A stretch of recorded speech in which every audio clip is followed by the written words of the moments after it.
This is law number 10. Whew. These are pretty basic laws, if I'm being honest, but they are important, and they're just the fundamentals. Law 10, social momentum is everything. It's everything. Now, you might know some guys who can approach 5 approaches per day and get many dates from that. But I guarantee you it's because they are already in momentum. Now, there's 2 kinds of momentum. There's micro momentum and there's macro momentum. And both are important. Micro momentum, that's the momentum you can build in one session. Now, your first approach is just what I call sacrificing the lamb. I got that from my mentor. I need to find a new term for that. I still say that, and it's such a weird way to say it. But basically, it goes back to your first 10 approaches don't even count because you're just warming up.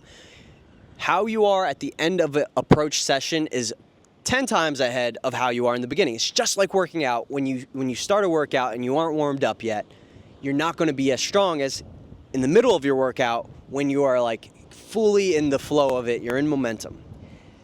Social momentum is everything. So understanding that on a micro level, just know that, okay, these first few approaches are just to get out of my head. That's it. I'm just getting into the flow of it. In a macro sense, in the broad scheme of your life, what I like to do is I like to have periods of my life where I'm building momentum every single day. And each day I get progressively better and better and better and better. And then by let's say you go out consistently for even just 5 days straight. On the 5th day, you're so out of your head. But you can take this for a whole month. You can be going out consistently for a month. 5 days a week, you're going out doing like 5-10 approaches per day. Maybe a couple of the days you go crazy, you do like 100 approaches, and you're riding that wave of momentum. Momentum is everything. That's where you excel. That's where you learn the most. That's where you get a girlfriend. That's where you get the most results, is when you do things there's no point in doing 5 approaches per week. You're just not going to get anywhere. You have to build momentum. You have to break through out of your head, and that's where you learn the most lessons, is when you take massive action. So the last time I built momentum was in Nashville, in Vegas. So I had literally built an entire business, coaching, all this stuff, and I was like, okay, now that I'm teaching this and I have clients, I have to get back out there. And I went to Vegas, I went out, I did hundreds of approaches. I came home, I went out every single weekend. I just did hundreds of approaches every single weekend. I went to Nashville, did thousands of approaches, came back, did hundreds of approaches. And then just in 1 month, I did at least 1,000 approaches. I was going out like crazy. I was riding that wave of momentum for months. I went to Bali, Thailand, all these places, and I was just smooth, like social for months without even trying. And then slowly but surely, I'm in Thailand, I'm in low volume area, I started to lose the momentum. But I still kind of felt it, but then it's like a wave. I came up, thousands of approaches, I rode that wave, and now I'm back. I'm back down, and I'm ready for the next immersion. I'm more focused on business and other things, shooting this course. But now I'm actually getting back out there. Yesterday was my first day back. Hit it hard, 30 approaches, 30 approaches, 30 approaches, 30 approaches. And then when I have more time, 100 approaches, 100 approaches, 100 approaches. That's when you start to get crazy stories. You start to go on so many dates. And it's just, I've noticed that people aren't doing enough volume. You're too focused on these little approaches. It's like, man, when I went out in Nashville, I went on instant dates, just fucking talked to so many girls, so many numbers, so much attraction. It was just so much going on at once that I never had time to focus on one single interaction. The ones that I do tell stories about from that week were the ones that were crazy, like when I have the craziest stories to tell. I could tell some right now. Okay, I'll tell one. Okay, which one should I tell? The number one interaction I had is the one where I pulled a Colombian chick. She was beautiful, amazing girl. Twins. So I walk up to random guys. I'm like, guys, approach with me. Come on, I'm gonna get you guys a number. First girls we see, I'm like, both of you guys, come talk to us. I set them up. I noticed that in the middle of the interaction, the Colombian girls were really attracted to me and my friend because we're the ones who are kind of leading everything. So we get them to talk a bit. The guys run off. I'm like, yo, you're actually really cute. They were twins. You're bad. You're so cute. And then I get their Instagram. And then I run off and I'm approaching again. And I completely forget about her because I'm doing so much I'm just taking so much action. We run into them again. We flirt a lot. There's a lot of attraction, but they're going to one bar. We're going to another bar to meet some friends. Brief interaction. The next day I text her, come over. And then she comes over, we party a bit, and then we go home, we have a good time. Point of the story, I don't fucking know. I don't fucking know. There's a lot of little interactions. Oh, God, what am I doing? I don't know what I'm doing. Point is, take fucking massive action. I had 500 approaches, and I can only really remember, in 5 days, 500 solid approaches. And I can only really remember, like, maybe five or six of them. The ones that really stood out, where I went in and it went really good and went smooth, like models, like beautiful girls, went in smooth, got attraction. And yeah, dude, that's the only ones I remember are the most daring ones, the hardest ones. The ones where if you tried that when you're out of momentum, like you walk up to two beautiful Colombian girls who are twins, 22 years old, completely your type. If you did that if I did that in the beginning of my trip where I was like super needy and I like wanted it to happen so bad, I probably would have scared them away. It wouldn't have worked. The only reason why I was able to get that girl is because part of me wanted her, but another part of me didn't care.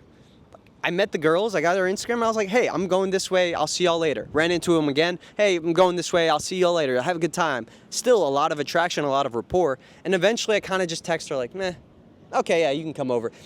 You overwhelm the thinking mind with so much action that you don't even realize how hot she is until afterwards. Afterwards, it really hits you. It lands like, holy shit, how did this happen? Like, fucking hell, how did I get here? Oh, it's because I talked to thousands of girls in a month. So now it doesn't really faze me that I'm talking to a beautiful, hot girl who's completely my type. It doesn't really like scare me anymore because I'm in so much momentum. I'm so used to, I'm so numb to the interaction. That's how you're able to approach. Another story, this is the last one I'll tell. My friend and I, we did 100 approaches in 1 hour. Probably the most out of my head I've been in ever. Like we just nailed it, bro. We didn't give a fuck. By the end of it, bro, we were so out of our heads, we just didn't give a fuck anymore. And we're like, bro, let's turn off the cameras, we're going out to game. Let's just enjoy the night. We go out, and two Irish girls, probably hands down, also twins. What the fuck is going on with the twins? Also twins. Hands down the most beautiful girls I've ever talked to in a while. Like, so beautiful. Like, perfect body, eyes, face, everything. Blonde hair, blue eyes, just beautiful, two beautiful, stunning girls. We're at there's an entire venue. We're talking to all the people there. They see us talking to them, to other beautiful girls. We're getting attraction. We're having a great time. We're just out of our heads. We're enjoying the night. And then we see the two Irish girls at a table with like 10 guys at the table, just sitting there because they can't approach. They're just sitting there like drinking their beer, not talking to any girls. This is a moment where I'm like, this is why I love the game. These guys all came out because they want to get laid. Don't fucking lie to yourself. Would you go out to the nightlife if there were no girls? Probably not. And if you are, I don't know. That's kind of weird. I wouldn't. I go out because I want to talk to girls. And they're all sitting there and they can't talk to girls because they haven't ripped the Band-Aid off. And this is where I fucking love game, man. I fucking love it. I walk up, we both walk up, we're reopening it. They are very standoffish at first. It's the bitch shield. We can see it a mile away. They got the bitch shield on, cool. They kind of like, hey, what's up? You know, it's like they're not giving us anything. We're smooth. We don't give a fuck. We're like, hey, what's up? I'm tired too. It's been a long day. Like, just like we understand. We're on the same wavelength. We get it. You're tired. It's like 1 a.m. We're chilling. We just start shooting the shit. Next thing I know, my friend and this girl are like rapping together. Me and this other girl, I don't know what the fuck we're talking about. We're talking about something. We're all just laughing, having a good time. Every guy at this table's literally in disbelief. Like, who the fuck are these two random dorky, nerdy looking guys walking up, talking to the baddest girls in the club, just vibing? Who the fuck are these guys? They were in disbelief. They couldn't believe their fucking eyes. Every time I looked up, they were all still staring so deeply. Two beautiful girls that they probably tried to talk to and just couldn't do it. And they're just sitting there with their beer angry, and they're like, who the fuck are these guys? Sober as fuck, coming in, not giving a shit. How? I wouldn't be able to do that on the first, like right now, if I tried, I would fail. It's because we talked to 100 girls in 1 hour and we were riding that wave of momentum and we didn't give a fuck. Momentum is everything. That's how you pull off the magical moments like that. I will never forget that moment, ever. It was one of the best moments of my life. Being able to the best moment was just seeing all their faces and just thinking like, wow, I'm that fucking guy. I'm here, I did it. Momentum, that's why I'm in it. That's why I love the game. And fuck, man, now I'm like pumped. I want to go out. But that's it, man. That's it. That's the game. And yeah, hope you guys enjoyed this quick series, this 10 laws of game. Very basic stuff. And yeah, man, if you're ever like think to yourself what's going wrong, I think you can always fall back to one of these principles.